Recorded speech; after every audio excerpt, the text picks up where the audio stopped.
Bueno, buenas tardes, casi buenas noches a todos.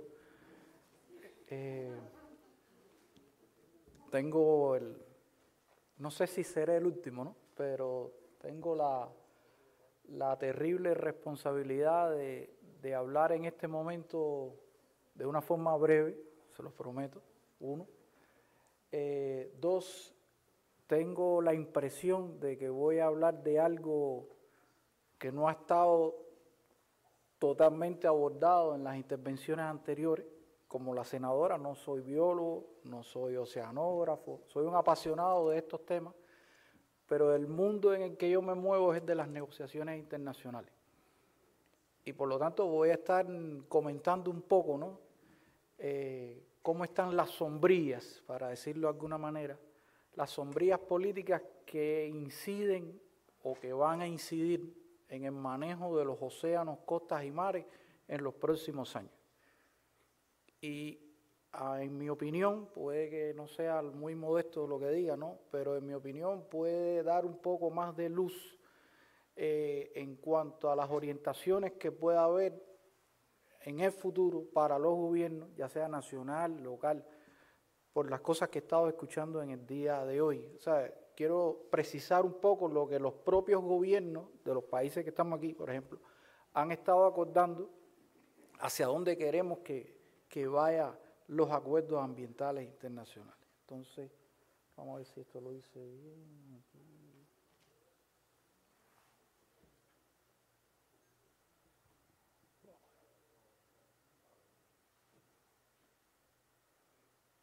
Bueno, como decía, vamos a estar hablando de pensar un poco la costa y los océanos desde las negociaciones internacionales actuales. Es una lástima que no se vea bien, pero en uno de los reportes que se elaboró sobre el tema de los océanos,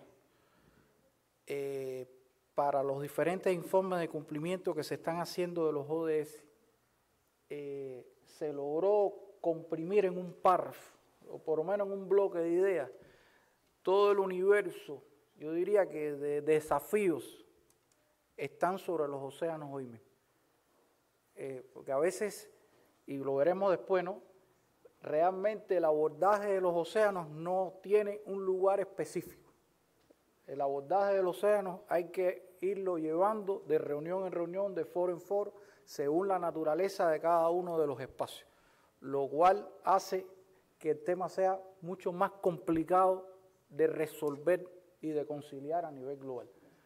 Pero pongo en rojo, o sea, una especie de pensamiento tipo matriz lógica, en rojo los causales, en verde los efectos, para que se vea un poco la relación entre ellos. O sea, estamos hablando de un espacio donde gravita la acidificación de océanos con cualquier set de causales, incremento de la temperatura de los océanos, tiene que ver con sargazo, tiene que ver con huracanes, tiene que ver con erosión costera. Estamos hablando de plásticos, después vamos a hablar un poquito sobre el tema plástico y qué es lo que se está discutiendo realmente hoy sobre el tema plástico. Estamos hablando de basura marina que no solo está relacionada con plástico. Estamos hablando del tema de áreas marinas protegidas, los niveles con los que se está moviendo la protección de áreas marinas protegidas. Hay algunas percepciones, después vamos a ver sobre eso, de cuál es el efecto que pueda tener la protección de un área en el estado de la conservación o no. O sea, hay decisiones que parece que son efectivas y en la práctica no lo son tanto, porque a nosotros nos divertimos a veces, ¿no? Cuando vemos que países proclaman áreas, pero proclaman áreas con papel o en el papel. Y cuando uno visita el lugar o cuando uno comienza a cruzar información, se da cuenta de que ni el área está protegida, que las especies que están ahí están protegidas y que por lo tanto el efecto real que tiene sobre esos ecosistemas es incierto. Y por último, todo lo que tiene que ver con la sobrepesca, que es uno de los causales que tiene hoy el estado de los océanos. Yo aquí, esto no es una división, digamos, internacional, es una división que yo mismo le hice para poder comprimir en 3 diapositivas todo el universo de reuniones que existen, ¿no? Yo creo que hay reuniones que se diría tienen un alcance global y en la otra diapositiva hay reuniones que tienen que ver con una perspectiva sectorial, poniéndole entre comillas la palabra sectorial. En primer lugar, nosotros tenemos el objetivo 14, con sus 7 metas, la meta 7 que tiene 3 puntos, que tiene que ver específicamente con los océanos. Ahí más o menos se van enumerando las cosas. ¿Qué quiero decir con esto? Que los gobiernos tienen claro cuál es la sombrilla que debe seguirse para cumplir con la protección de los océanos. O sea, nadie puede decir a ningún lugar, en ningún espacio, en ningún nivel, que está pendiente de decidir, está pendiente de discutir, está pendiente de definir qué se puede hacer. No, no, no. Está claro lo que hay que hacer. Aquí los problemas que tienen todos estos procesos son de implementación, no son de definición. Si nosotros implementamos adecuadamente todo esto, les podemos asegurar que más del 80% de los desafíos que hoy existen se reducen al mínimo. Por lo tanto, la responsabilidad de los gobiernos es mucho mayor porque ya está acordado lo que hay que hacer. ¿Por qué no lo hacen? Esa es la pregunta que hay que hacer en cada caso y a todos los niveles. En 2017 se dio la primera conferencia de las Naciones Unidas de los Océanos, fue en Nueva York, después se hizo otra el 22 que había sido pospuesta por el tema de la COVID y tenemos 2 reuniones más sobre el tema océano, una va a ser aquí, va a ser en Costa Rica, en la región, y una que recientemente se anunció va a celebrarse en Francia.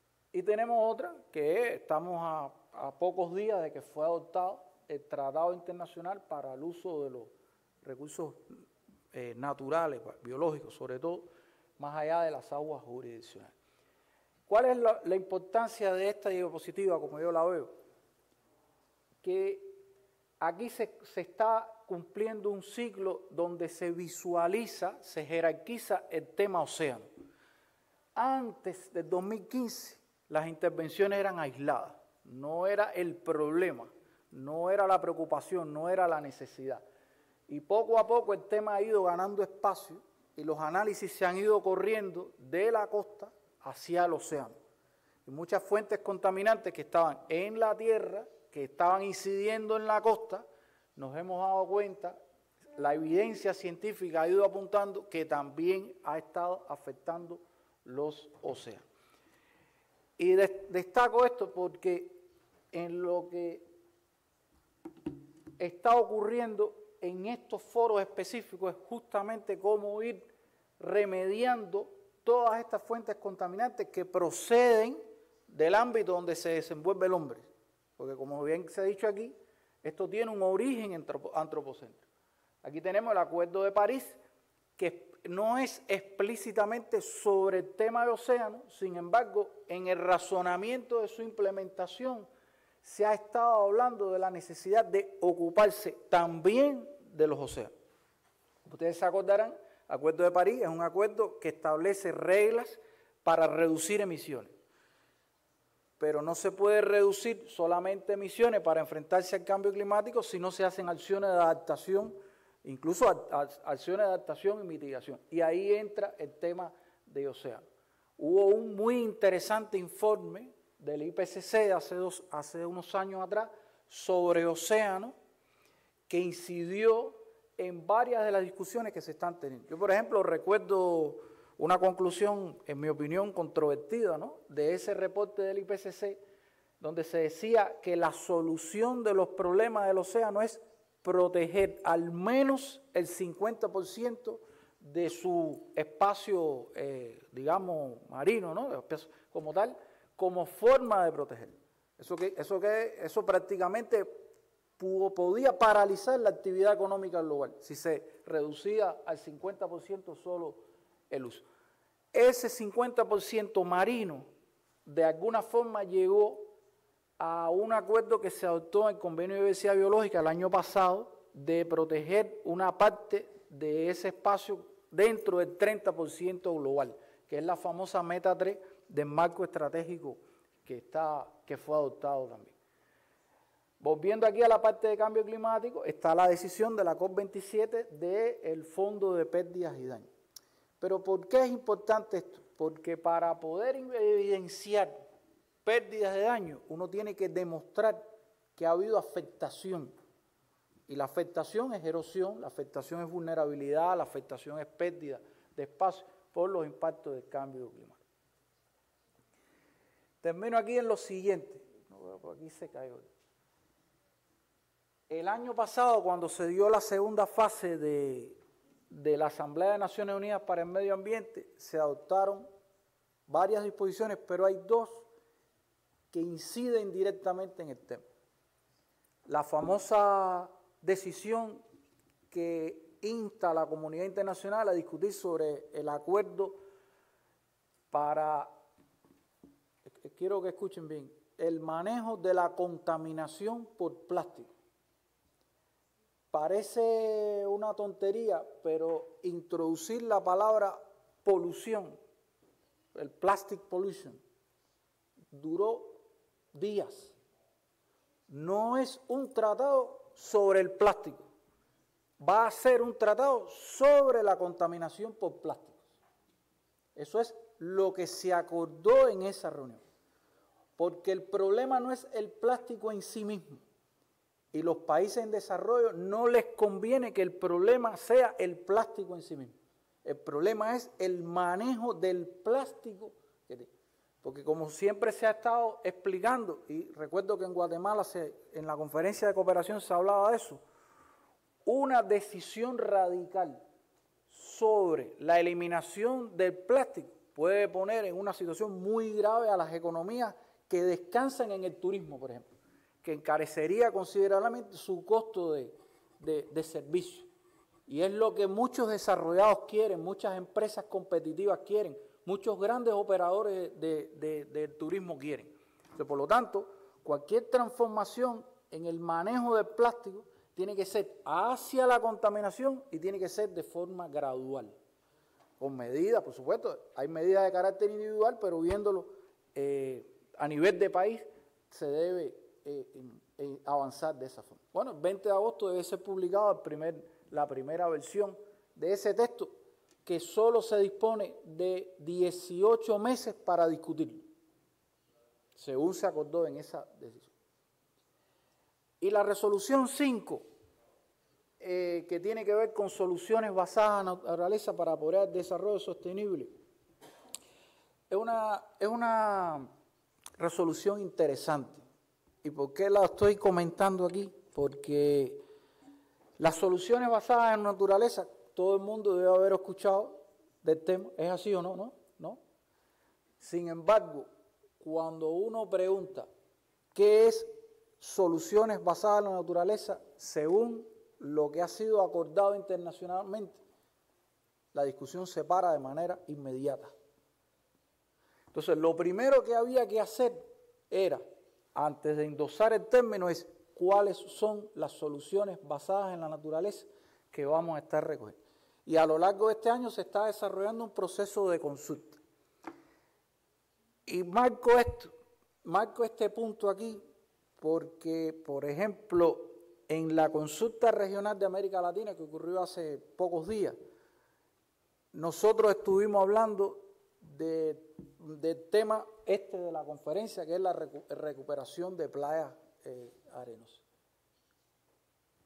Y los organizadores de la reunión no lo tienen, no lo habían reconocido, a pesar de que, como explicaba brillantemente Juanes hace un rato, hay una larga evidencia científica que apunta a que es una solución que descansa en la naturaleza y que contribuye a su resiliencia.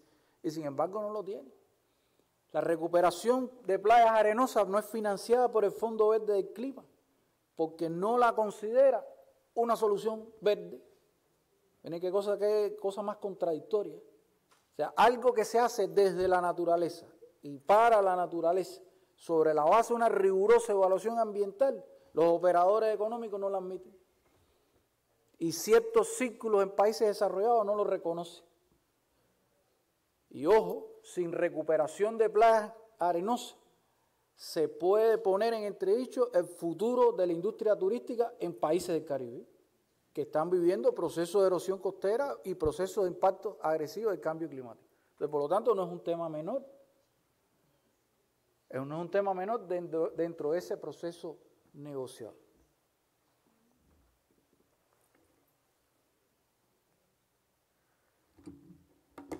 Ya esta es la penúltima diapositiva. Como hablaba, el marco de biodiversidad, que aborda muchas cosas, el universo de la diversidad biológica aborda muchas cosas. Aquí está una amiga entrañable del Caribe de muchas batallas, ¿no? Pero en el caso específico del tema marino, costero y océano, puse COLS con error ahí, está la meta 2, está la meta 3, está la meta 8 y está la meta 11, que la 8 tiene que ver con cambio climático. Pero en la meta 3 específicamente es la que habla de la necesidad de proteger a nivel global al menos el 30% del territorio como una medida efectiva de conservación. Esa es la famosa meta que estuvo debatiéndose durante 2 años. El número subía, bajaba, se corría, se acrecentaba y al final se quedó con este 30%. Es curioso porque sobre el 30% hay toda una semántica, ¿no?, geopolítica. Por ejemplo, el marco estratégico habla de que esto es un 30% global, tierras protegidas, áreas protegidas terrestres, áreas protegidas marinas. Sin embargo, para llevar el tema, o sea, la Unión Europea tiene como acuerdo proteger el 30% de su espacio marino y el 30% de su espacio terrestre para el 2030. Digamos, es una versión extrema. Cuando se celebró la conferencia de océano en Portugal, nosotros la delegación que estuvo allá, nos interesaba mucho el tema y fuimos a hablar con los portugueses. Y los portugueses estaban muy preocupados con ese compromiso europeo. ¿Saben por qué? Porque la economía de Portugal descansa en la actividad pesquera y en la generación de energía renovable offshore, que son limitantes en ambos casos el manejo de áreas protegidas. Entonces, no era tan fácil de cumplir para ellos. Y así, este es el tipo de desafío que en diferentes lugares. Nosotros, por ejemplo, tenemos una zona económica exclusiva que prácticamente la tenemos concentrada para la producción de petróleo offshore. No la podemos proteger, no la debemos proteger. Debemos regular para que su uso sea acorde a los estándares ambientales, que es otra forma de concebir el desarrollo. Pero no lo podemos declarar un área protegida. Entonces, es el tipo de preocupaciones y desafíos que imponen los nuevos compromisos ambientales. Y termino con esto de la Comisión Oceanográfica e Intergubernamental, que además es una institución de la que se habla poco entre los ambientales, porque todo esto que hemos estado discutiendo no es posible si no descansa en el conocimiento científico, en la evidencia científica. Y vean que incluso a nivel de organismos internacionales está bien estructurado hacia dónde se quiere llevar el conocimiento científico. O sea, todo este repertorio de líneas de trabajo tiene financiamiento, tiene línea de investigación, tiene investigadores, tiene representación nacional. Eso es un conocimiento que está a disposición de todo el mundo. Y los gobiernos lo tienen, los gobiernos lo usan, los gobiernos lo diseminan, como en su momento hablaba la doctora, ¿no?, de la necesidad de circular toda esa información. A veces nosotros nos preguntamos. Entonces, a veces escuchamos que se propone abrir nuevos caminos nuevos. ¿Y qué vamos a hacer con todo esto? Que descansa de razonamiento así profundo como hemos hecho el día de hoy. Vean que, por ejemplo, existe la década para los desafíos del océano. Y todos esos temas están asociados a procesos de negociación que están en curso. ¿Cuál es el interés de todo esto? Que estos son los marcos sobre los que se va a mover el financiamiento internacional en el próximo quinquenio. O sea, nosotros estamos ahora mismo en un periodo 2023-2025 donde se están readecuando las condiciones para el ejercicio de la política ambiental de los países. Cierra Acuerdo de París, ya se acordó diversidad biológica, va a terminar plástico, va a cerrar el tema océano. O sea, por lo tanto, lo que se avecina en el 25 al 30 es simplemente un marco revisado de las políticas ambientales de los países. Y en medio de todo eso están estas acciones que nosotros estamos realizando en la costa. Esto es una foto, ya para que vean una síntesis de cómo se aborda el tema océano en el marco de Naciones Unidas. Quiero llamar la atención sobre un elemento interesante del cual no he querido hablar porque no tengo todos los elementos, pero se está moviendo a nivel global una modificación de este instrumento que repercute en el ámbito marítimo. ¿Saben en qué cláusula? En la evaluación de los impactos ambientales. Una de las fuentes importantes de la contaminación marina viene precisamente de la transportación marítima. Y hay un interés muy grande de países desarrollados de elevar el estándar de la transportación marítima mediante nuevos criterios de evaluación de impacto ambiental. Eso es una preocupación para aquellos países que tienen, digamos, embarcaciones, grandes navieras. Es un tema que está dentro de la asociación, existe un comité de transporte. Eso está ocurriendo y eso va a ocurrir este año. Y eso va a ocurrir este año.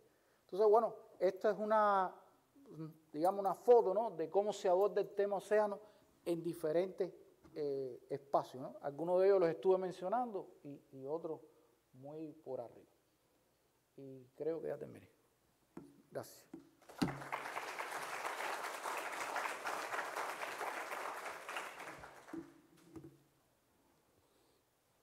Not question.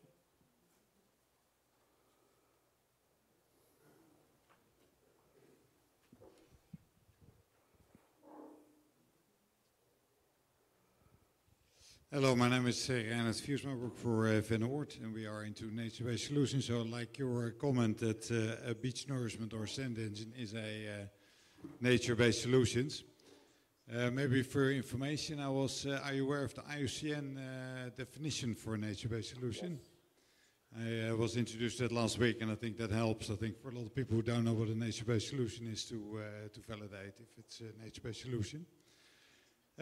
Maybe one of the problems we face a lot is for coastal protection and nature-based solution is that we are protecting coastlines and there's no, for World Bank, there's no returns or no revenues for these investments. So it's very difficult to repay investments. And we feel that a loss and damage fund, if that's going to be realized maybe in COP28, might be the solution to finance let's say, especially in SIDS, small island countries who didn't have a lot of contributions to the CO2 emissions, that they can maybe finance their coastal protection. How do you see that? What do you think on the advancement of the loss and damage fund, and could that maybe be used for coastal protection like the sandy beaches in the Caribbean? En el caso de la definición de soluciones basadas en la naturaleza de la UICN, es cierto, eso es algo que se estuvo trabajando durante mucho tiempo. La UICN aunque tiene estados que son parte, realmente no es un organismo que pueda tener una incidencia directa en la formulación de las políticas públicas, no genera acuerdos vinculantes. Yo creo que es un órgano de asesoría global sobre que existen muy buenas con el que existen muy buenas relaciones por parte de los organismos internacionales. Sé que hay una buena relación de la UICN con diversidad biológica, con cambio climático, con el propio PNUMA. De hecho, muchos de los directivos de organismos internacionales provienen de la UICN porque son líderes de opinión importantes. Pero no había ocurrido hasta febrero de 2022 ese salto en el tema. Yo recuerdo que en muchas de las reuniones se discutía mucho sobre el tema de soluciones basadas en la naturaleza. En lo personal, a mí me gusta más adaptación basada en ecosistemas. Me parece que es más global, me parece que tiene una definición más trabajada. Durante varios años se han adoptado decisiones muy precisas en el Convenio de Diversidad Biológica.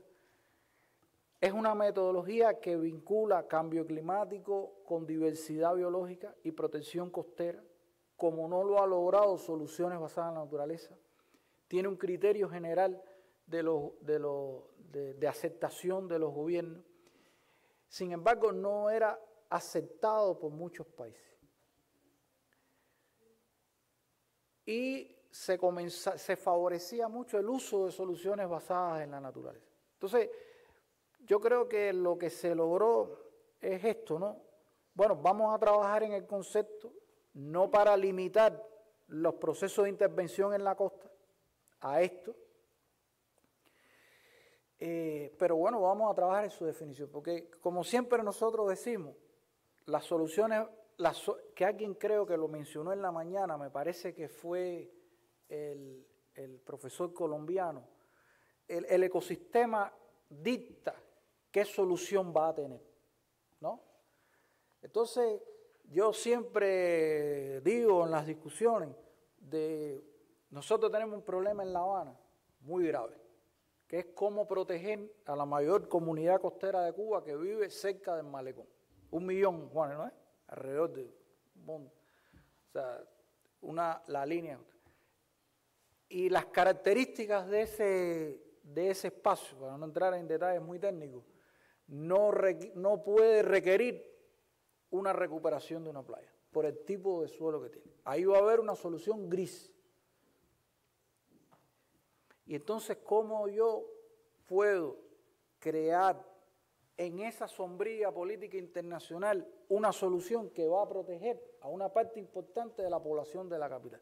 Por lo tanto, no se puede admitir reducir la protección de los ecosistemas a una solución que pueda tener un éxito en un lugar determinado por determinado periodo de tiempo.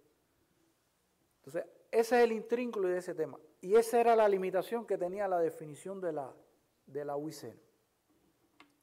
En el caso del Fondo de Pérdidas y Daños, esto es un tema que está ongoing, ¿no?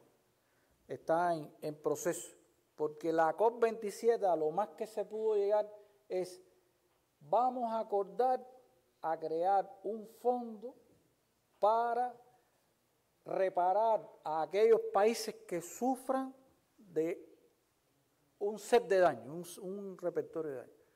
No se dijo de dónde va a salir el dinero, no se dijo cuáles van a ser los daños, cuál va a ser la metodología, etcétera, etcétera. Y eso es lo que ahora mismo está ocurriendo. Pero están ocurriendo cosas muy peligrosas. Por ejemplo, vamos a tener un fondo de pérdida de daño, pero a partir de contribuciones voluntarias. ¿Qué suerte van a correr los países que tengan entonces un proceso agresivo de erosión costera? Por un cambio climático que no generaron ellos. Entonces, es el tipo de discusión que está ocurriendo hoy.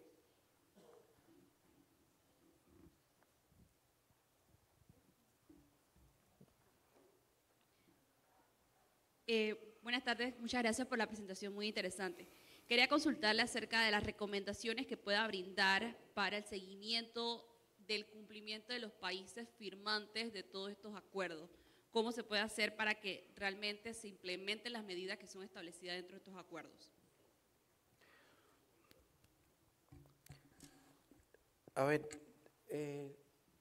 yo estaba recordando hace un rato una pregunta que había hecho la senadora, ¿no? De qué mecanismo se tenía en cada caso para cumplir con estas cosas.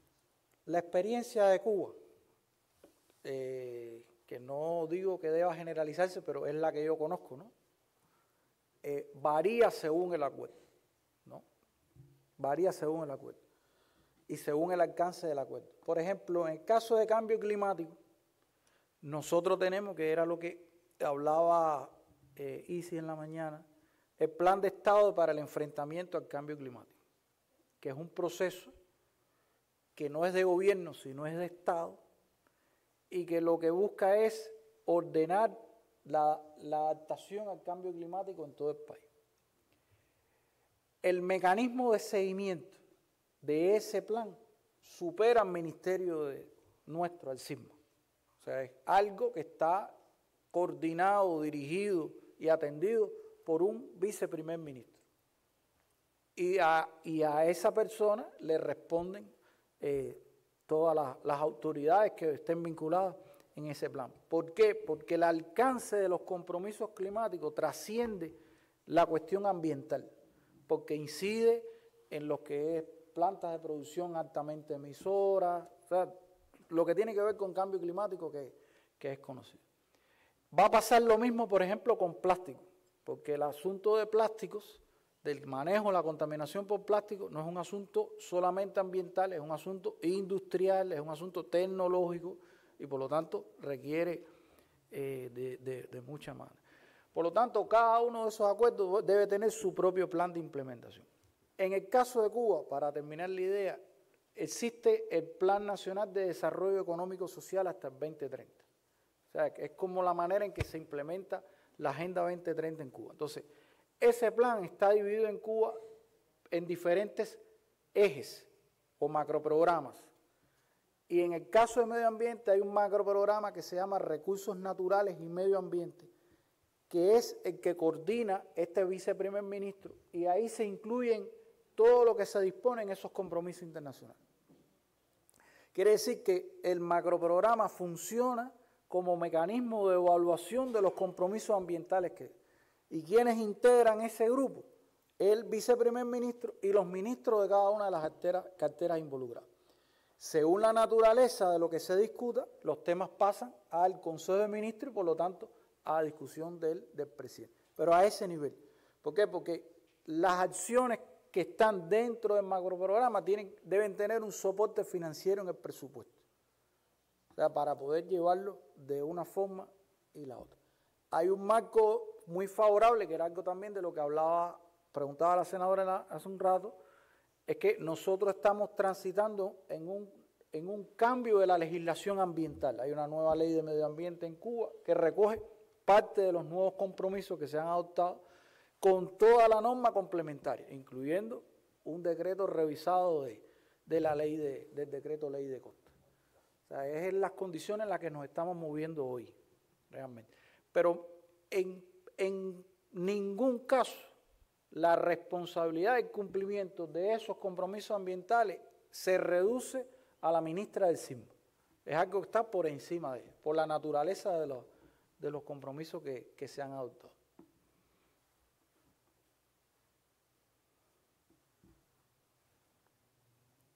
¿That's all?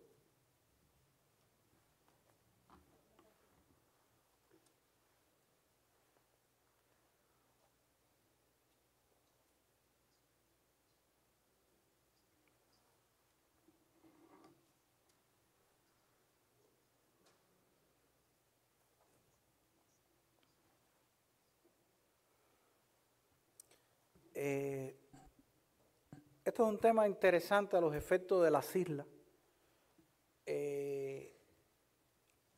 Y yo creo que varía de una isla a otra.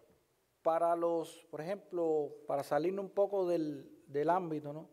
Para las islas del Pacífico, que son territorios más marinos que terrestres, lograr una protección efectiva de su espacio total es vital para su supervivencia. Por eso su defensa del tema plástico es muy agresiva, del tema de control de las emisiones es muy agresiva, porque realmente hay un riesgo real de desaparición en el Pacífico. Pasa también en alguna medida en algunas islas del Caribe, no así en Cuba. O sea, en Cuba también hay pérdida del espacio físico a medida que va elevándose el nivel medio del mar, pero al final Cuba es una isla un poco mayor al resto de la isla. El 30% es un compromiso que puede permitir a los efectos del mar global proteger el espacio marino y el espacio terrestre. En el caso repito, en el caso de las islas, defender ese 30% marino va a implicar no hacer uso de esos espacios para lograr su propia supervivencia. Ellos tienen previsto limitar la actividad pesquera, tienen previsto limitar su actividad turística, porque no quieren poner en riesgo su supervivencia. Ese es el eje de su planteamiento. Y yo creo que por ahí hay un planteamiento de los pacíficos de tener un compromiso mucho más allá de las islas del lado de acá. O sea, incluso están hablando de mover ese compromiso a que sea el 30% marino. Eso es algo que está en las discusiones sobre océano hoy.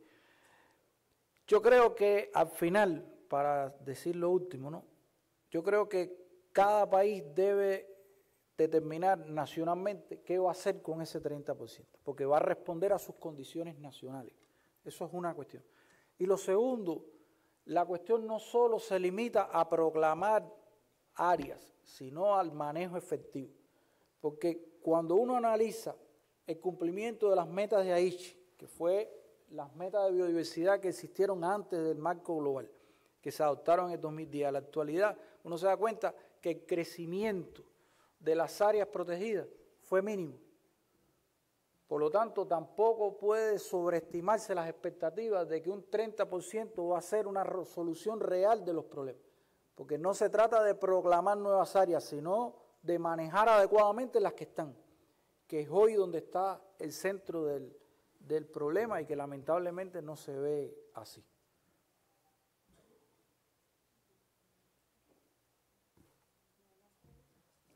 ¿Más? Good. Thank you.